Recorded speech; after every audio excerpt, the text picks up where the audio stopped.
नमस्कार। आज के वीडियो में आपका स्वागत है।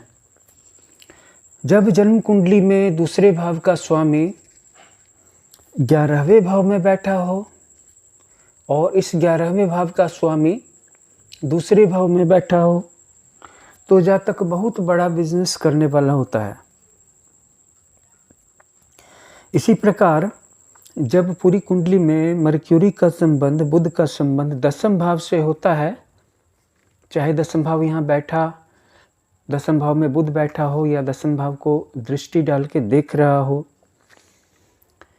या दशमेश के साथ कहीं पर बैठा हो, तो उसका दसम भाव से संबंध बन जाता है। तो वह वाणिज्य की ओर रुचि दिलाता है, बिजनेस की ओर। ऐसे व्यक्ति को मन में आता है कि चलो एक बिजनेस किया जाए। लेकिन अगर दसम भाव में पाप ग्रह हो तो बिजनेस में रुक रुक करके प्रोग्रेस होती है, बहुत फास्ट प्रोग्रेस नहीं होती है, थोड़ा आलसी भी हो जाता है। और यदि शुभ ग्रह हो तो बहुत फास्ट प्रोग्रेस होती है। यदि पाप और शुभ ग्रह दोनों दसम भाव में बैठे हों और बुध का संबंध दसम भाव से हो जाए तो मिश्रित फल होते हैं।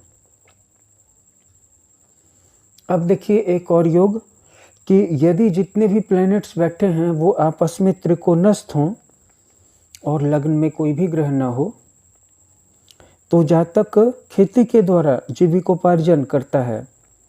इसे हल योग कहते हैं।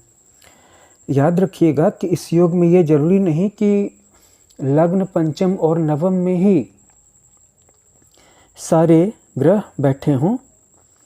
अभिप्राय ये है मेरे कहने का कि सातों ग्रह ऐसे 3 भावों में हों जिससे कि वे ग्रह एक दूसरे से त्रिकोण में पड़ते हों। जैसे कि कुछ ग्रह यहाँ पड़ जाएं, कुछ ग्रह यहाँ पड़ जाएं और कुछ ग्रह यहाँ पड़ जाएं, तो ये तीनों हो गए ना एक दूसरे से त्रिकोण में। या फिर कुछ ग्रह यहाँ पड़ जाएं, बाकी ग्रह यहाँ पड़ जाए और बाकी बचे हुए ग्रह यहाँ पड़ जाएं, तो ये भी एक दूसरे के साथ त्रिकोण में हो गए। तो ऐसा जातक खेती करता है।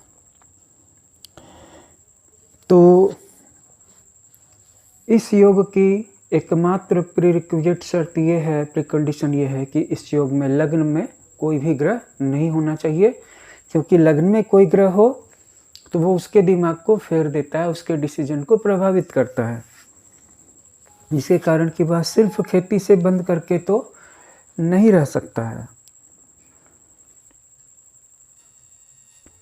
अब इसी से मिलता जुलता एक और योग समझ लें कि कुंडली के सारे ग्रह 4 ही भावों में बैठे हुए हों, किन्हीं 4 भावों में, तो ऐसा जातक भी बिल्कुल प्रेम से, बिल्कुल आनंद के साथ कृषि के द्वारा जीविका प्राप्त करता है। इस योग को केदार योग कहते हैं। और ऐसे व्यक्ति में सहानुभूति होती है, अपनों के साथ भी होती है, परायों के साथ भी होती है। ये खेती के द्वारा काफ़ी अच्छी उन्नति करते हैं, क्योंकि इनके पास फार्मिंग की सारी आइडिया या टेक्नोलॉजी होती है और ये अपने लोगों के साथ हमेशा हेल्पफुल रहते हैं, मददगार रहते हैं, उनको अनुग्रहित रखते हैं। वो अपने साथ कई आश्रित व्यक्तियों को भी रखते हैं और खेती वृहद रूप से होती है। अब एक और योग समझ लीजिए कि अगर मंगल और चतुर्थेश किसी एक केंद्र में, जैसे कि ये तीनों केंद्र हैं, या किसी एक त्रिकोण में हों, जैसे कि ये त्रिकोण है, ये त्रिकोण है।